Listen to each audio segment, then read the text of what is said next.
Hi guys, it's SimLicy here, so welcome to another speed build. So today I am sharing a very tiny little beach house, and I hope you guys will like this build. I thought it was so much fun to do, and I really wanted to try out this idea of building a house on stilts, and I saw this really adorable picture over on Pinterest of this tiny little beach house. I guess it was of like a model or a toy or some sort of decoration. I'll link it in the description so you guys can check it out if you're interested. But it really inspired me to try out this idea. Now, I didn't come up with this. I have seen a tutorial by Peacemaker over on Tumblr about creating a house on stilts. Ever since we got terrain tools, we've had the ability to do this, and I've known this, I just haven't really messed around with it, or I guess found the right build to try this out. So this is what I came up with, and I hope you guys will like it. But of course, let me know what you guys think. It actually works out really well, by the way. I wasn't sure if it would like distort the ground or if I'd really be able to get the stilts as short as I wanted them to be.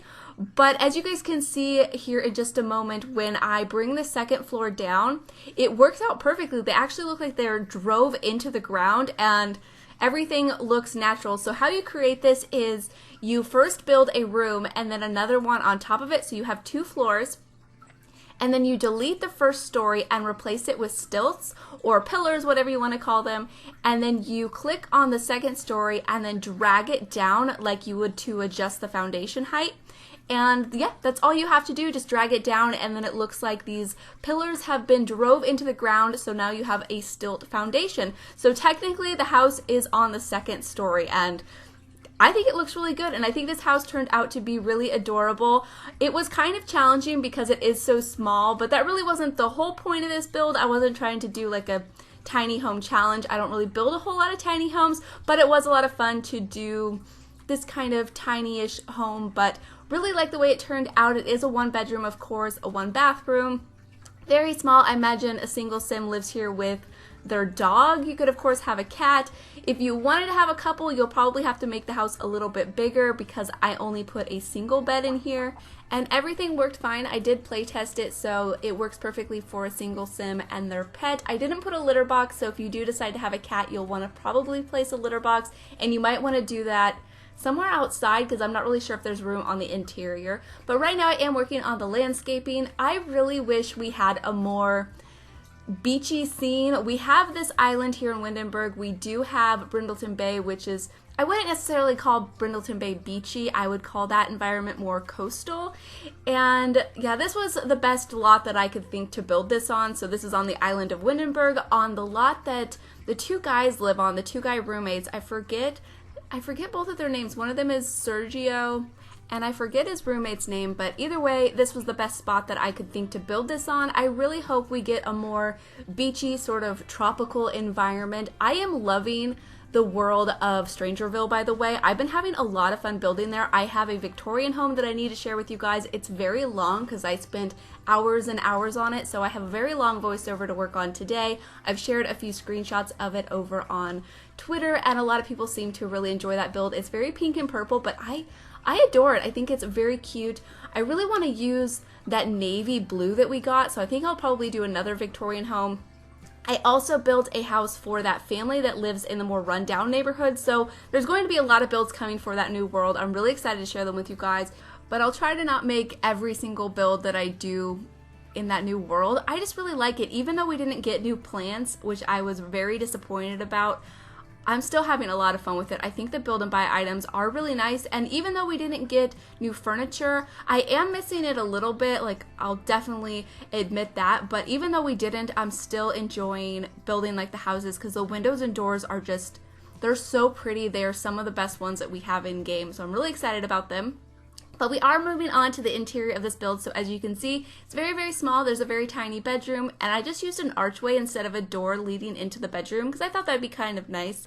And I do hang a curtain to kind of create the illusion of privacy if you wanted it, but like I've mentioned, I imagine a single sim lives here, so they really don't need that much privacy in their bedroom. And then there's also the very tiny bathroom. I do make it bigger here in just a moment because I wanted to be able to fit all of the bathroom items in there, so there's the toilet, the sink, the shower, and everything fits in there pretty nice. And this build isn't for my save file, by the way. I feel like I should probably mention that. I really just wanted to try out building something on stilts, so it won't be in my save. You can, of course, place it there if you would like to.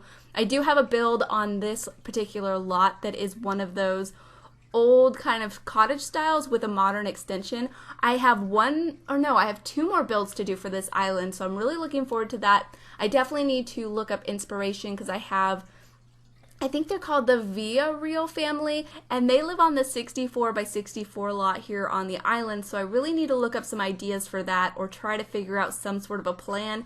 I know it'll be a older style house with a modern extension because that's just the theme that I'm going with for this island, and I'm really excited to build on that lot because I've only ever actually built on that lot one other time. And this was a very, very long time ago, way before I ever started sharing builds to YouTube. And what I built, it was a lot of fun. It was a really fun build. Maybe I will do something like this again in the future, probably once I finish all of my builds for my save file. But anyways, it was a hippie commune, and I built a couple of like little shack houses and I think like a trailer home. I had like tents around so Sims could sleep in tents, and I think I had 8 Sims on the lot.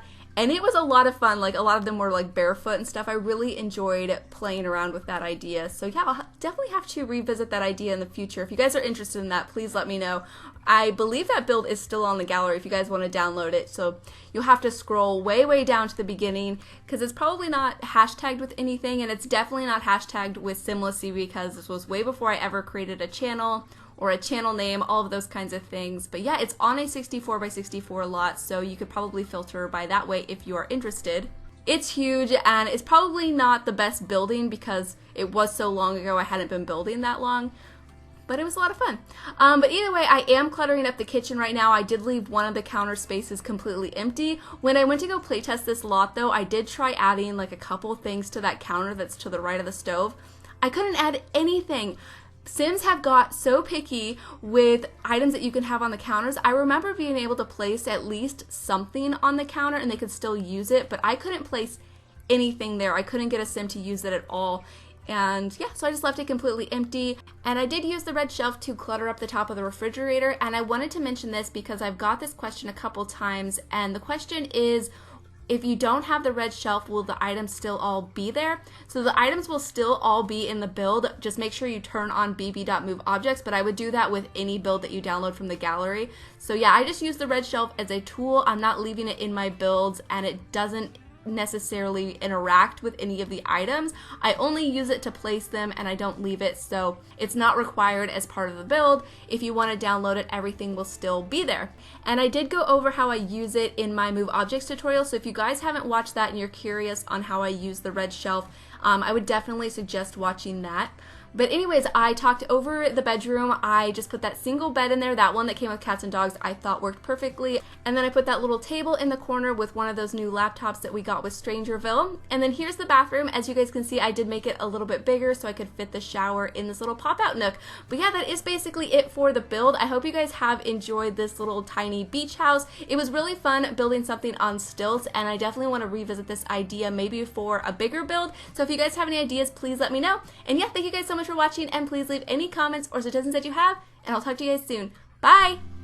When we get there, we'll throw a big feast with Pina Coladas.